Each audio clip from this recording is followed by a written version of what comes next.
Christmas and a Happy New Year.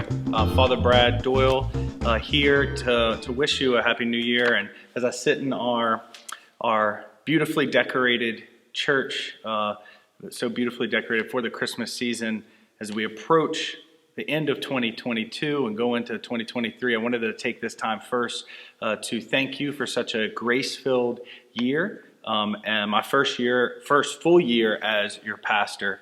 And then I also want to do just a little year-end review. What happened this year and what's the plans for next year? So in 2022 was filled with our normal prayer and mass times, adoration times, women spirituality class and exercise classes, women's auxiliary and Knights of Columbus, Men on the Mount, as the usual social events like Trivia with the Padre and I Thirst Thursday.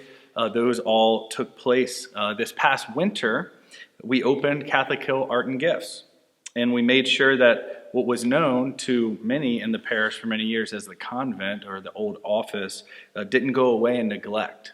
It now stands as a place of art and beauty and learning. We have a mission to build a Catholic Christian culture around us in our towns and families. And how do we do that? Well, we surround ourselves with holy things, with beautiful things, with worthy things. And so the Catholic Hill Art and Gifts is a great resource for that. We've learned that most of our traffic of people coming through the shop is actually just on the weekends, when the most people are here up on the hill. And so we've learned a lot. We decided just to make those sessions around those weekend masses. Again, our mass schedule is 4:30 on Saturday. And then here at Mount Carmel, where Catholic Hill Art and Gifts is at 9:45 and 11:30. And so around those mass times, an hour before and then right after, the Catholic Hill Art and Gifts will be open. If you want to volunteer, we could use your help. We're using a system of adopting a session. So like the first Saturday of the month or the second Sunday of the month is your adopted session to help out with Catholic Hill Art and Gifts. Lent was a prayerful season. We had our Lenten mini missions where we sang some praise and worship and learned about our faith and had some time in prayer and doing the Divine Mercy Chaplet. We celebrated Easter beautifully. Our RCIA candidates, those who are coming into full communion, did so and started to receive the sacraments and were welcomed into the church. Easter always brings with it First Communion. And so we were blessed to have a fantastic celebration of First Communion. Thank you to all their catechists, particularly our main ones in the office, Mary Gottke and Sarah Bergeron, for leading them through to that moment in their life and their families to that moment.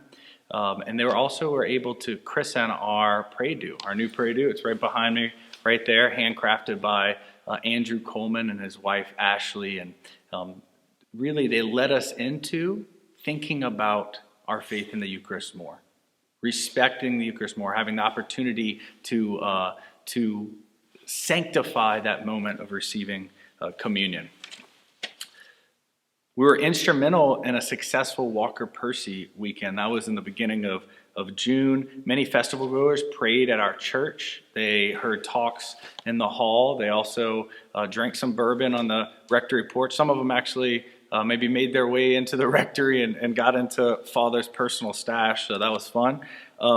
Summer is always, I won't say it's a slow time, but I'll say a peaceful time in every parish. We had a successful series on the Creed throughout the summer, and even though summer is a peaceful time, and there's maybe people are traveling, there's less people, generally, we still saw a considerable overflow in at least one of our masses. And so we made the decision, along with our pastoral council, to add a mass. So Labor Day, we added a mass, and so we have that new mass schedule, 4:30, 8 in Jackson, 9:45 here at Mount Carmel, and then the 11:30 mass. And I think it's done very well, and we're continuing to grow. So that's a good thing.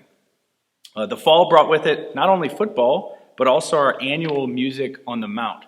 So these are the numbers. Last year, Music on the Mount, our 150th anniversary, we had about 175 people come up the hill and eat and drink and listen to some fantastic music. This year, we had over 400. So we ran out of margaritas. Capital sin, I'm sorry, my fault, but we're not going to run out again, trust me. And so it grew extensively. A lot of people from the community, even non-parishioners, were up here having fun. And that's really the goal, is to share community and bring people closer to Jesus here in our church and up on our hill. Our PSR classes are more full than ever. Which brings me to another major event and happening of 2022. We continued our capital campaign, and we recently started construction. I don't know if you noticed, but there's a building missing on our campus. The old PSR building, the old religious education building called St. Francis Building, was demolished, and to make room for our new project. And that new project will offer us more parking. We need that. It will offer us more room and space for religious education and choir room and other things. We need that. And it will open up and beautify our campus, exposing our camellias and our beautiful campus, and utilize our campus to its fullest potential. The capital campaign is stuck at about 50% pledged of our original $2 million goal. But you could help with that. We're going to build the building. It's already underway. Stuart McGinnis Construction is doing that. He's a parishioner. We're glad to work with him. Hoff Power Studios in Baton Rouge is our architect, and we are running. We're trucking.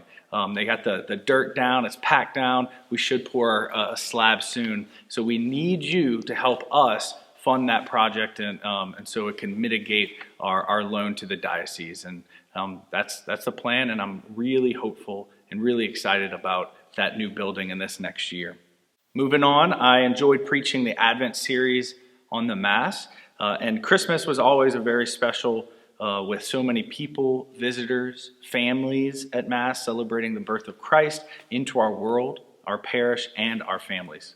The ushers they told me that they estimated about 350 people or more at the 4 p.m. vigil.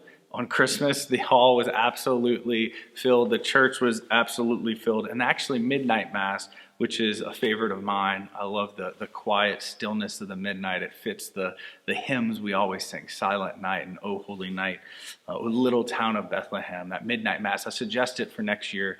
It's at 11 p.m. But that was even more full than the previous years. So it was a great blessing. As 2022 comes to a close, we're reminded of the great joys and blessings we've received in this past year.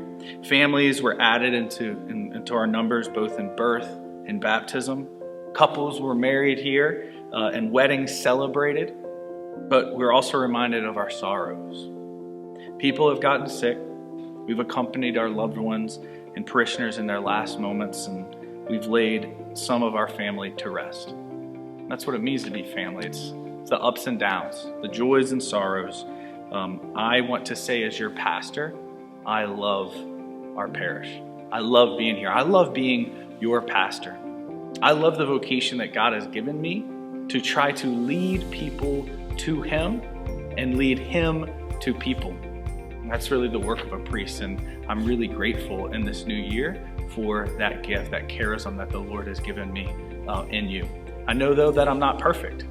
No one's perfect, and if I've left or let anyone down at all this past year, since I've been pastor, I sincerely apologize. It's good to do that, even with family and friends in your own house, just to say, I'm not perfect. I'm sorry if I've messed up, but I really love being here. So and I love pastoring you. I'm really excited about 2023. 2023, we're going to continue to pray even more. We're going to continue to sing even louder. I'm looking at you, back row. We're going to become the saints God called us to be. That's really the goal. What is the mission? What is the mission of the church? It's to make saints. And what does it mean to be a saint? It means to be a holy one of God's holy ones. It's to conform our lives and ourselves, our very hearts, to look more like Christ's. That is the only goal. So all of our pastoral action, all of our programs, all of the I Thirst Thursdays and PSR and all the things we do, we're only for that one goal. I have a mission for you if you are a parishioner and you're watching this. Send this YouTube video to a loved one. Send it to a friend. Send it to someone who might have left the church or left churches at all and are just not cool with organized religion. Because I want to invite everyone who's seeing this video to come up the hill, to be a part of our community, to draw closer in this new year to Jesus Christ. Right? We didn't create ourselves. God created us. He knows our hearts. He knows what will make us happy. He knows what will fulfill us. If at all you feel unfulfilled, like you're just walking through life and don't know how to take the joys or especially take the sorrows and the struggles, well, God created you and only He can fulfill you. There's a God-shaped hole in all of us. Try to fill it with so much stuff. The only thing that will fill it is God Himself, your Creator. And so whoever's watching this video, right, we invite you up our hill. Come to our spirituality classes. Come to a new Bible study class that Kat Garcia, our organist, is going to be putting on about St. Peter. Come to our Men on the Mount. Come to Music on the Mount. Come to Mass on the weekends. Come to daily Mass during the week. Come to Adoration, where you don't have to perform. You don't have to sit. You don't have to stand. You don't have to know when to say what. It's just adoration. It's quiet. It's from 12 to 5 p.m. on Thursdays. Some people praying before the Lord Jesus Christ. Ask Him for that grace, and hopefully we can accompany you into a greater relationship with Him in this 2023 year. Merry Christmas. Happy New Year. Looking forward to 2023. God bless.